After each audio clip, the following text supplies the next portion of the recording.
of good has come already. They've increased their publicity from Vietnam. There have been a few more names released, lists of names that have come out.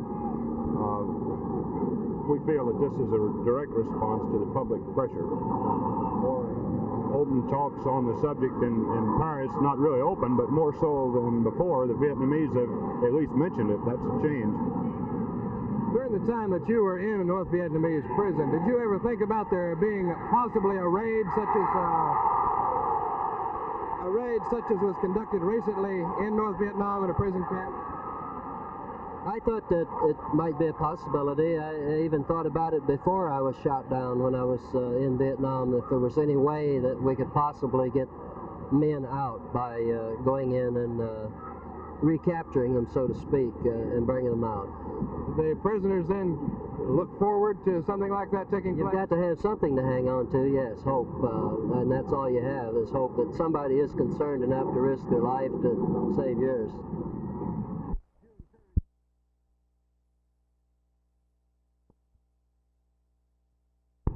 '70 saw many changes in the Dallas County Sheriff's Office. 1971 promises not only to have changes, but to have many, many improvements to make the department the best in the nation. Some of those improvements are a full-time training program, not only for the new recruits, but also for the old hands. A pistol range will be added, police dogs, and the old jail will be reopened to house the female prisoners housed now here in the new county jail. If all goes well, according to the budget, there will be many improvements in the Dallas County Jail. This is Carl Mayo, Channel 8 News.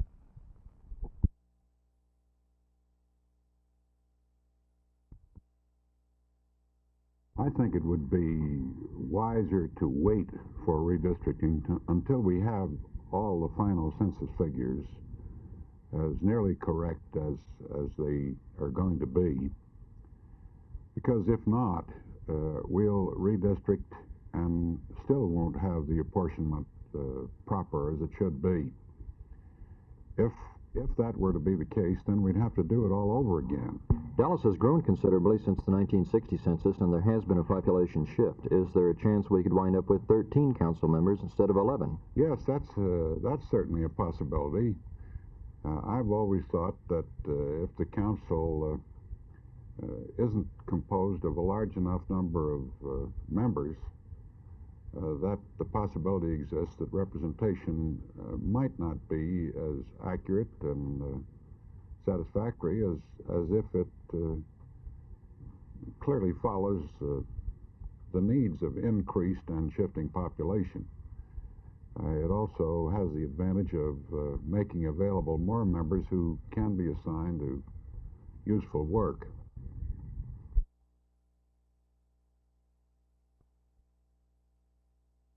Any money or valuable thing. Or promised any public office or employment. Or promised any public office or employment. As a reward for the giving or withholding of vote.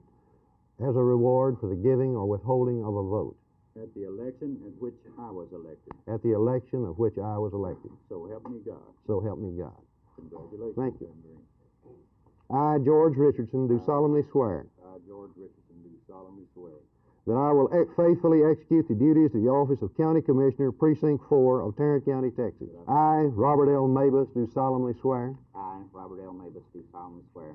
That I will faithfully execute the duties of the office of County Commissioner, Precinct 2 of Tarrant County, Texas. That I will faithfully execute the duties of office of County Commissioner, Precinct 2, Tarrant County, Texas. And will to the best of my ability preserve. And will to the best of my ability preserve. Protect and defend the Constitution. Protect and defend the Constitution.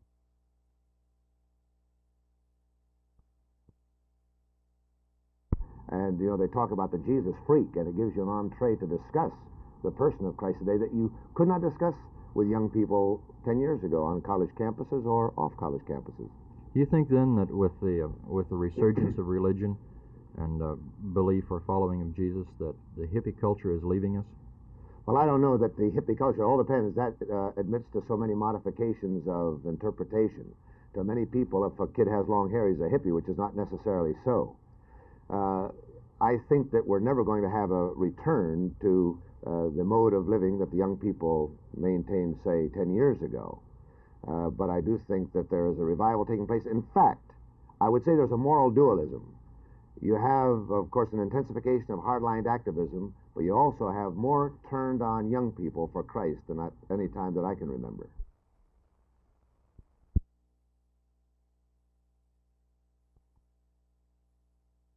In this country, New Year's Day has become to be regarded as a day set aside for recovery from hangovers and for the welcoming of a new year.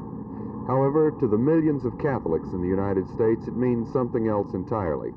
I asked Monsignor W.J. McCooey, rector of St. Patrick's Cathedral in Fort Worth, what New Year's Day means to him. Well, of course, we celebrate the beginning of a new year with hope and joy and health to all, but primarily it was an ancient Jewish feast that promoted it by reason of celebrating the circumcision of Christ, when after 8 days he was presented in the temple. Through the centuries we have retained that celebration of the circumcision and the presentation in the temple until Vatican II, where we now celebrate this wondrous day as a commemoration of the solemnity of Mary, the Holy Mother of God. And by reason of this, we try to bring in the entire Holy Family, the Christ's birth, the octave of his birth, his Holy Mother, and following Sunday we'll be celebrating the Epiphany and the solemnity of St. Joseph later in the year. Does it distress you that religious holidays are becoming less and less religious and more commercial? Well, they are becoming more commercial, but I think this year the commercial area of the celebration was lessened and the spiritual was increased. Probably not 1 person in 10 realizes that New Year's Day began as a religious observance and is still conducted as such in the Catholic Church. Probably not 1 person in 50 realizes that 6 days from now, the Feast of the Epiphany, a major milestone in the Catholic year. Are we the victims of the skepticism of a skeptical age, as was hinted at a century ago? Are we eventually going to allow to happen to Christmas and Easter the same thing that's happened to New Year's, where it's a day of revelry without spiritualism, a day of commercialism without God? Jay Lewis, Channel 8 News on the Move, Fort Worth.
We prefer not to give the location of the center as yet, because when these people who are in trouble, the people that are on drugs find out about it, they're going to want the help then, and we want to have the place fully staffed and ready to receive the patients prior to the announcement of a location. Briefly, what type of operation will it be? Who will you serve? We will serve anyone and everyone who needs help. Our doors will remain open 24 hours a day. We will maintain a 24-hour hotline. There will be no one who will be turned away. We will serve the heroin addicts through a methadone maintenance program, as well as the young people who are on speed or amphetamines or barbiturates or any of the other drugs. Will the police be involved in your operation at all? No, they won't, as far as on-premises is concerned. The police are willing to work with us in any way they can to make this program a success, and have indicated that they will do so.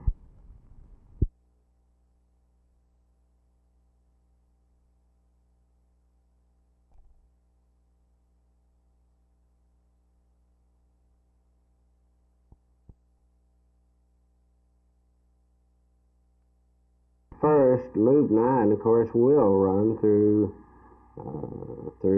Irvin and Grand Prairie. It is an outer loop around the city of Dallas and is not a north-south thoroughfare through the entire area. 360, as presently programmed, is more of a through route, though it is not a complete through route either. Now, getting back to which one of them will be the prime route through the area, I don't know that either one of them are programmed for this purpose at the present time.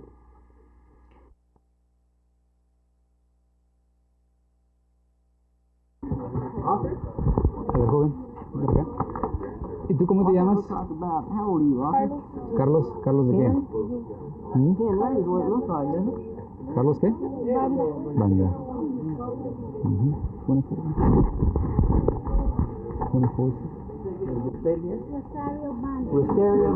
Aquí está. ¿Tú cómo te llamas? David Banda, ¿eh? ¿Cuántos años tienes? Sí.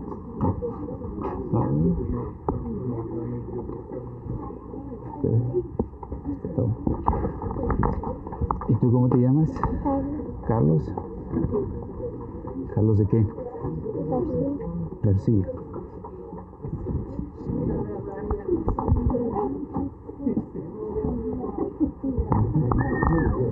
¿Y tú cómo te llamas? Alex Mesa.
Mrs. Scott, how did this program get started? Well, we were trying to keep up the tradition of how we celebrate Christmas in Mexico, and at the same time have the children benefit, especially from the needy areas in Dallas. How do you ascertain who needs to benefit from this? We usually we do have the cooperation of the priests and ministers from different sections of the city. How many children do we have today? 71, thank goodness. What are you going to do if you run out of money? We're going to have to start making tamales to make money enough to buy them some more clothing next year.